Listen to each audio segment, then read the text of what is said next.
Hello, everyone, and welcome to this edition of News You Can Use. I'm your host, Thera Martin Milling, and glad to be with you once again here at LaSalle TV. Today on our program, we are dedicating the whole show to talking about financial planning and our financial success, financial sustainability as we go forward.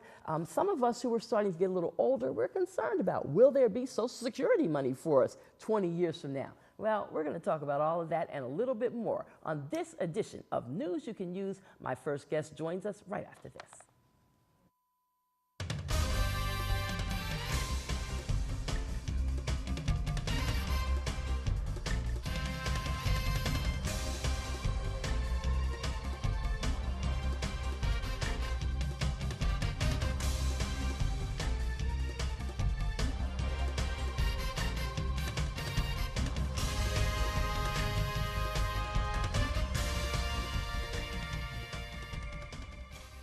And here we go with this edition of News You Can Use. I'm your host, Thera Martin Milling. So glad that you could join us today. Wherever you are watching the program right now, be that in your home, at school, you might be at the gym and they've got the television set on. Hi, everybody. Thank you for checking us out.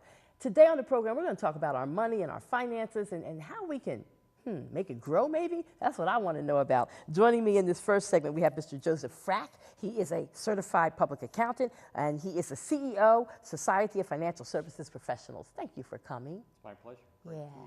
And before you say anything else, I want to take my hat off to you on behalf of Vine Memorial Baptist Church in West Philadelphia, where I was a member many years ago. That was our first church when my family moved to Philly from down south. So Vine Memorial will always be special in my heart.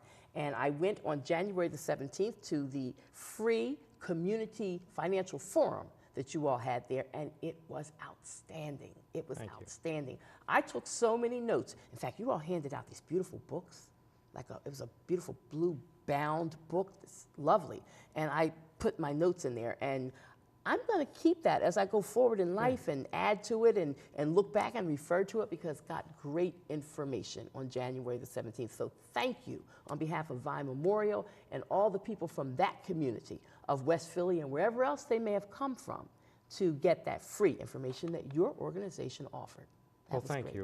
It was certainly our pleasure to do that. Yeah. And I think we had a great opportunity to really have a good conversation with the community and all of the congregation at Vine Memorial to fill them in on some of the financial issues that they are facing, that they might have questions on, concerns they might have, and really have a good dialogue with them. I felt that whole opportunity was a great conversation.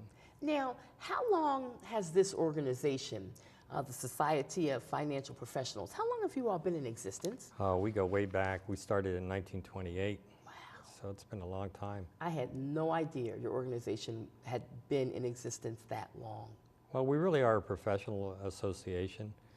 We have about 11,000 members around the country, and all of those members have some sort of a financial services credential. So we have CPAs, we have certified financial planners, we have life insurance specialists, health insurance specialists. So all those members come together because really we're finding that there's so much that people have to know about financial issues that really one type of practice skill does not really cover it all. So we're trying to bring together all of the important people within a financial services community. Okay, so your organization has been around for many years, and I think that would bring with it a level of trust. A trust factor for community folk who may be seeking professional financial services. But, you know, these days we're all suspicious of a lot of things. We don't trust a lot of people. I mean, this is my money. You bet. But when you come to your group, we know that you all are tried and true. You're not Johnny come lately. Well, that's really important to our members. We actually surveyed the clients of our members, because everybody surveys their members, what do our members want. But we also wanted to go and talk to their clients last year, and we did a pretty intensive survey. And what do you think was the major thing that clients wanted? They wanted trust. Trust was the big thing. Can I trust somebody that's giving me this financial advice? And by and large, we did find that our members, do embody that trust. In fact, our core values are education, obviously, and ethics, and building professional relationships. So that's ethics, that whole question of ethics and making sure that people can trust you and feel comfortable with you is really ingrained in who we are and what we do. I was watching a program last night, believe it or not, and that would have been Super Bowl Sunday night. This is after the game was over, and it was about football players and other sports figures who had millions, and they got with the wrong people. Right. In some cases, financial planners, in some cases, family members, Right. who took them to the bank and stole much of their earnings. So that was a reminder to me in preparation for today's show. Yep, that's what we want to talk about. We want to make sure that your everyday citizens, I mean, we don't make the kind of money that ballers make, but nonetheless, whatever I make, if I'm coming to get advice from someone, I want to be comfortable that I can trust them. Absolutely. That comfort, it's all about the relationship that exists. And that's one of the things that we felt was so great about the Vine Memorial experience, is that we felt that there was a lot of trust there on both sides, from the advisor side and then also the community side. And there wasn't any apprehension about asking questions. And the answers they got, I think, were very worthwhile. Okay. What else would you share with us about your organization before we run out of time and bring the next part of your story to the front? Well, a lot of what we do is keeping our members up to date and current. Because there's so many things that are happening all the time. There's changes in the tax law, there's changes in legislation, there's all the governing bodies for all these professions make changes. So what we really try to do is make sure that our members are really up to date with the latest. So when they go out and they talk to a client, they know what the current information is and what they really have to do to advise a client, whether that client is really rich or that client is not that well off. But everybody's got financial questions and issues that they have to deal with, and we want to make sure our members are prepared to handle them. Okay, now what you did at Vine Memorial Baptist Church, I mean, I can't imagine that you all can do that all the time because it was so well done. And I'm sure there was monies involved in making it happen because you made it free for the public to come. But you guys had to spend some money. You gave us food, you gave us those beautiful handouts and the beautiful bound leather booklets and all of that. So we know it costs. How many times a year do you do something like that? Is it every couple of years or what? Well, this was really a pilot program for us. And what we hope to do is to use that as somewhat of a lessons learned, make sure that we can do it again in Philadelphia and that we can take it to chapters and locations around the country and have those people have the same experience that the people at Vine Memorial had. So we look at this program is really expanding. And that's why you videotape, so you can show some of the other cities, look, this is what we did. You guys ought to do that too. Pretty much, Okay. pretty much. That's great, great. So that's what we're really trying to do is really take this on the road to some degree. And hopefully we'll get a national effort started. Now for younger people, or maybe not so young people, because we're on a college campus right now, and there may be some folks who are studying to be certified public accountants and all of that. What kind of advice would you give them for someone who says that's the professional realm that they want to get into? I think they have to really research what they're doing and really make sure they talk to some professionals. So, for example, if you want to be a CPA or you want to be a certified financial planner or a chartered life underwriter, whatever that might be, that you start talking to people that are professionals and actually doing it right now to make sure you totally understand that job and what it all entails. Because you might find out there are parts of it you really don't like. You might find out there's some really parts that really are great and that you want to do this for the rest of your life. So finding that out is very important. And our organization is always open to talking to young people. And we actually have a university partners program around the country where we have relationships with certain universities. And we can provide that service where those students can talk to practitioners and find out a little bit, or maybe be interns, find out a little bit about the profession before you really get too heavily down the road. As I'm thinking about the profession of finances and professional financial people, there's, I guess, so many different tracks that one can go on once you get your information, once you get your education and you're ready to graduate. You may end up working at a television station in the accounting department. You may start your own accounting firm. You may decide, taxes is my thing. I'm just going to do taxes. There's a lot of different tracks that one can go into. That's right. I think that's true. I think that's what makes these professions so fascinating because there's so many different branch offs. Even if you're an attorney, for example, you might decide, well, I really want to get involved in estate planning, and I want to be able to help people with what they want to do after they may pass on. Estate planning, okay. So it's a lot of avenues that you can branch out off of when you're in a financial service arena. And I think that's appealing to young people as well. And you're not necessarily locked into maybe one type of profession, that there's...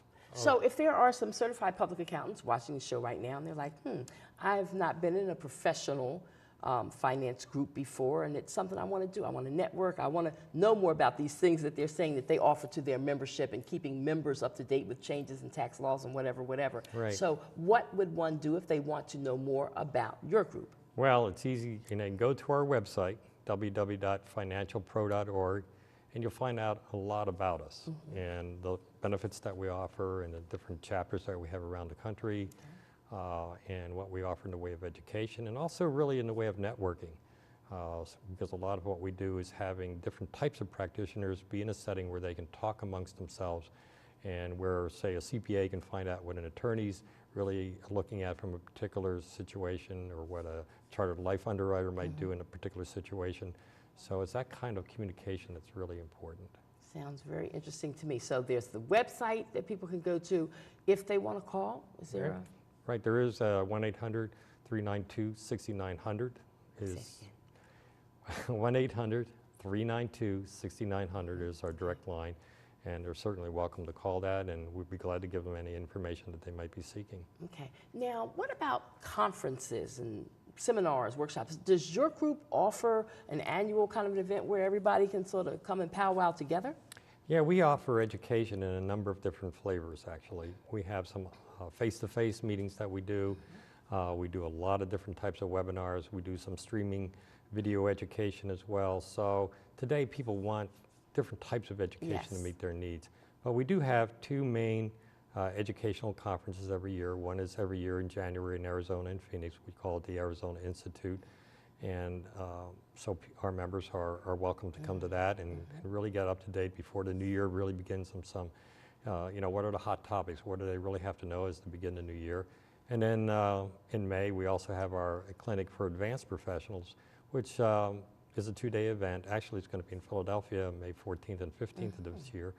And again, it's a pretty good, fairly intense educational event where it's really about getting to know what's really important. What are some of the legislative issues that people have to know about?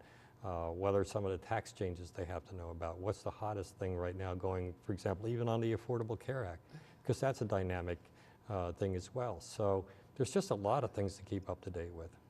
I was going to ask you about that Affordable Care Act, and you mentioned that some of your advisors talk about the insurances. So there's life insurance, there's health insurance, there's other kinds of insurance, because I know I want to make the right choices in terms of finances and how I'm going to divvy out this money I have to do the life insurance, the health insurance, the car insurance, and everything else. There's so much. Yes. Well, that's really one of the major benefits of this organization, is that in that pool of 11,000 members, we have the specialists. We have specialists that can actually answer all those particular questions about what the implications are to you as an individual if you take one path as opposed to another path. If you decide, well, I really would like to have whole life insurance, for example. How does that contrast, say, with term insurance? What's right for me? That's the big question that you want to ask an advisor. What's right for me? Not what's right necessarily for you, but what's right for me. Okay, wow, I have so many more things I want to ask you, but I guess I'll save those questions for your other colleagues who are going to join us in the next segment. Thank you so much my for pleasure. coming. We Our pleasure. appreciate you. And Great again, to meet you. my hat's off to you for what you did in West Philadelphia on January the 17th of 2015. Thank you, Thera. We hope to do it again. Yes, we'll look forward to that. And you are watching News You Can Use here at LaSalle TV. I'm Thera Martin Milling, the host of the show. We're going to turn the page, and we will come back in a moment, and we'll be talking with Tony Smith. He's going to join us up here. Marshall Lipson will also join us, and they're all a part of the Society of Financial Professional Services. Stay with us. We'll be right back.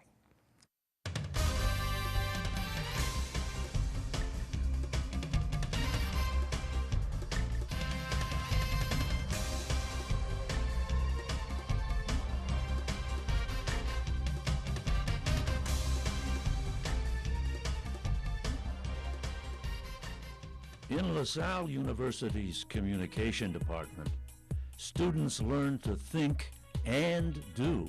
Every semester, communication students create and implement public relations plans for local nonprofit organizations. And journalism students produce Germantown Beat, an online news source for the local community.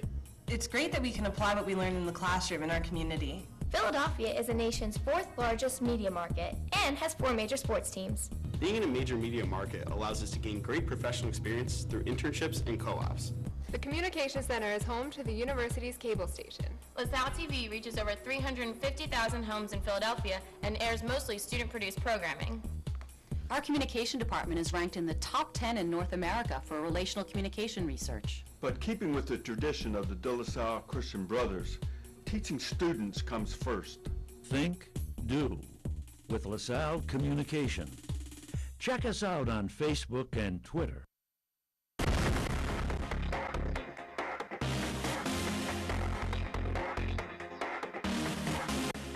From our campus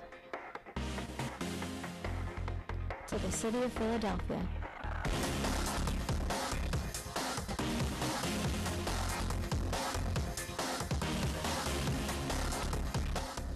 Tune in and watch, because we know you will love LaSalle TV. I remember the moment I'll never forget that moment. that changed my life. At that moment, it hit me. This is why I joined the Guard. We're soldiers, always ready to protect our country. But we've also got communities. Family, friends, neighbors who count on us. I couldn't believe it. I just saved a life. Somebody from my hometown. See what it means to be a citizen soldier at NationalGuard.com.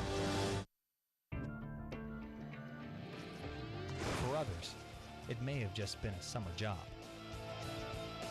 But for me, it was training. Now I'm an Air Force pararescueman, and my job is to save lives.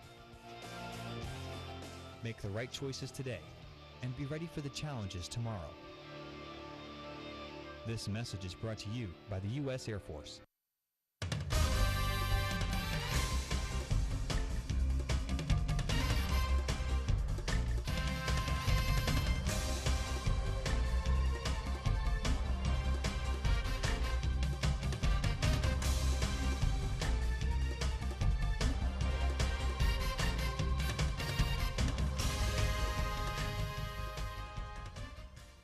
We continue now with our program, News You Can Use. I am your host. If you just turned your television set on, oh my goodness, you missed some, but we still got some more for you in this segment. We're talking about our money and savings and figuring things out with our finances and really sustainability and longevity as we get older. How are we going to make it if we're not working anymore? What are our finances going to look like?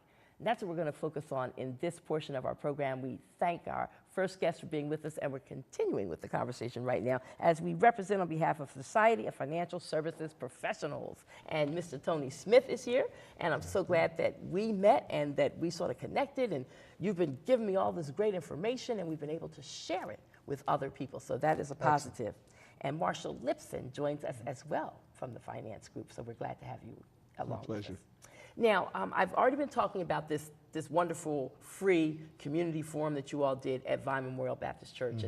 And again, hats off for that, kudos for that. And I want to make that forum in an abbreviated version right here on this show. Okay. So there's stuff for younger adults we want to share, and there's things for older adults we want to share that you all talked about at that forum. But let's start with the younger. Young parents who are, 25 and 30. And they're starting to have their first babies and whatnot. Right. And they're already thinking like many parents, I want my kid to go to college. What do they need to do? Oh, that's a great question. Marshall, what do you think? Well, for young people, it's all about managing their money because they have expenses that go on. Young people manage their money? I remember when my youngest child graduated college and I suddenly got so rich because I didn't realize how much money was going out the door in raising children. So managing money becomes critical. Saving money and understanding the value of saving money and what you're saving for. There's a difference between saving for expenses that are current or emergencies, and there's different money that is invested for savings for retirement. So it's critical that they master both in some fashion. And when they do that, the funny thing is they can afford to do both. I think sometimes people think, well, if I save for one, I can't save for the other, and that's not true. If you have a professional you work with who knows the game, who understands what's going on, who can teach you about it so you understand it, because in the end it's your money, not theirs. What happens is an aha takes place. And that's what we tried to do with this program on the 17th, was talk a little bit about the things that get in the way of that savings process and how to do it right.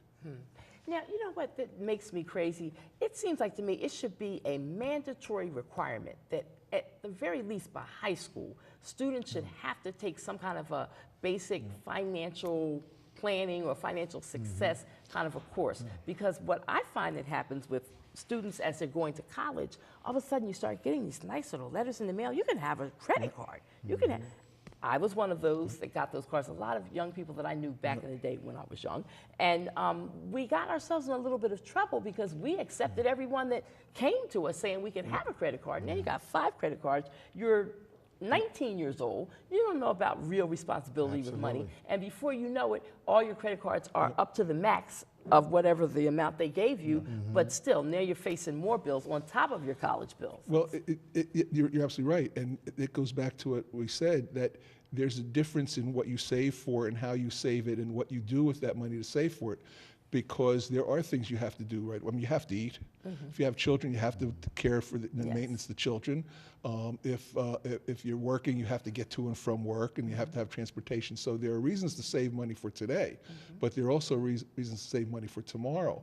The interesting statistic that very few people I know is that if you take a husband and wife in today's America, and both of them reach age 65 in relatively good health, not perfect health, but relatively good health, there is an over 90% chance that one of the two will live into their 90s. Now, if you're 65, that's a 30-year, 25 to 30-year spread that you have to have an income to live off of. So you can't start too soon to understand the management of money and how and the differences between today and tomorrow. And again, that's what we tried to do, hopefully successfully. Okay, so younger people, again, younger adults who are working, we're believing that these are working people and they're having the babies, so they're thinking about college and the future of that. Maybe they're in an apartment and they're renting, or worse, oh my God, they're living at home with mom and dad, and they want to get their own place. Then we're talking about a mortgage, we're talking about you got to have credit for all of that. So credit and trying to keep your credit clean is a part of the financial piece. Well, again, it all comes back to, I know I'm sounding redundant, but it really comes back to understanding economics of money and understanding the management of that money and how critical it is. Sometimes putting off for tomorrow what you could afford today is a good thing to do.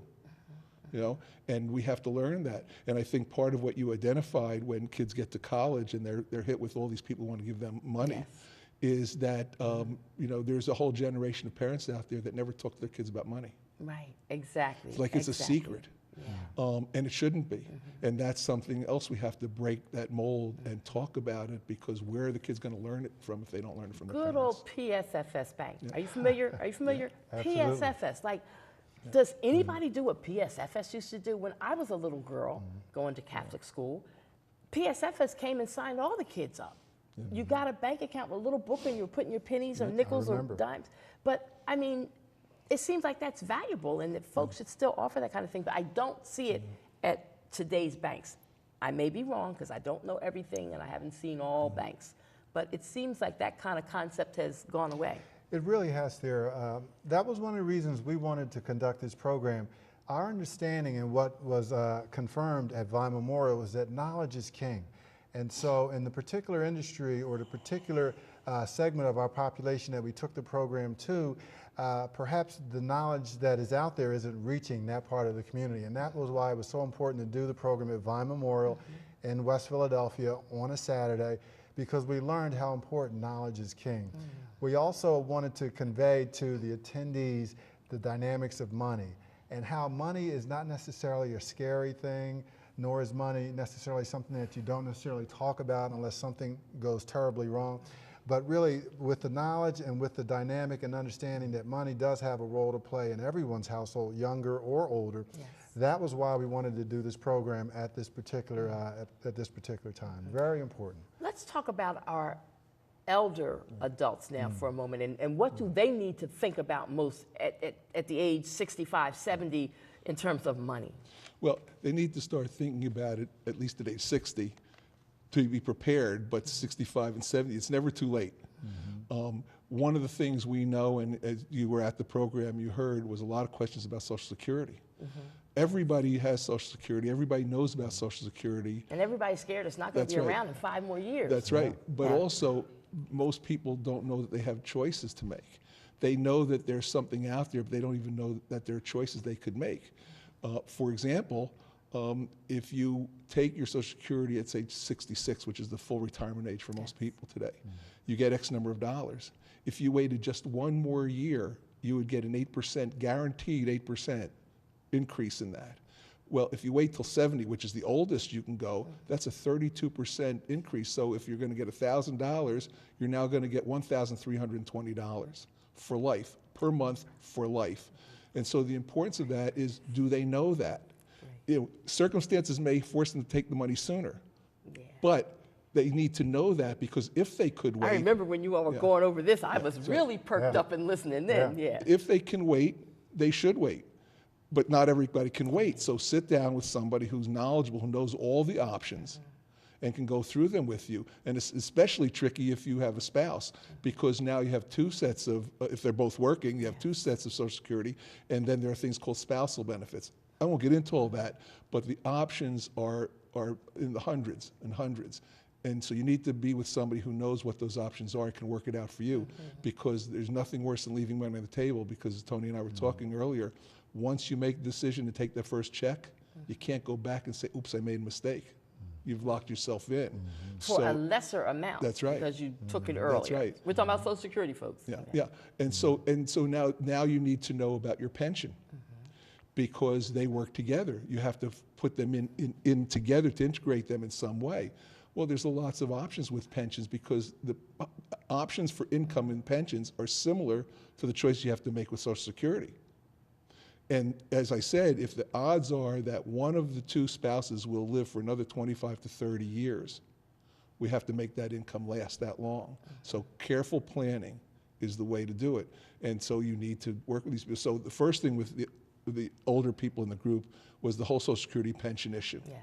The second thing we talked about, where there was a big response to, was home ownership and titling of property, because a lot of people, as you said, families live together, and they think that, well, when the parent who owns the house dies, it becomes theirs.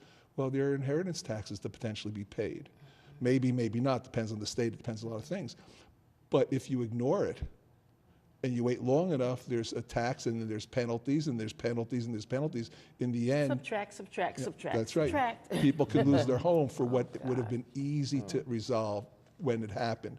So again, you need to talk to somebody. And that was, I think, and Joe had mentioned this earlier, that was the beauty, I think, of what we tried to do by putting an attorney, an accountant, a financial planner, a retirement specialist on there, because each one of them can tell you their piece of how that works right. And that's what you really need. Gentlemen, I cannot believe it. We are out of time. And we didn't even touch the tip of the iceberg. But I thank you all for coming. I thank your CEO from your organization for coming and sharing what you did. And we're going to have to do this again. We're going to have to do this again, because this is just a piece of it. I hope that we made our viewing audience hungry, and that you will want to know more, that you will care more about your financial future and your financial success. Give us the website one more time. www.financialpro.org. And as Joe mentioned, we also have an email address, AFS, for Achieving Financial Security, afs@financialpro.org. That's what's up. Thank you, Tony. You're quite welcome. Thank you. If anybody wants information and they contact us through that, we will put them in touch with a local person that can help them. Fantastic. We appreciate you so very much. That does it for this edition of News You Can Use. And good news, everybody. I'm back on radio at 900 AM WURD, Mondays through Fridays, 6 to 7 AM. Thanks, Sarah Lomax. Have a great day, everyone.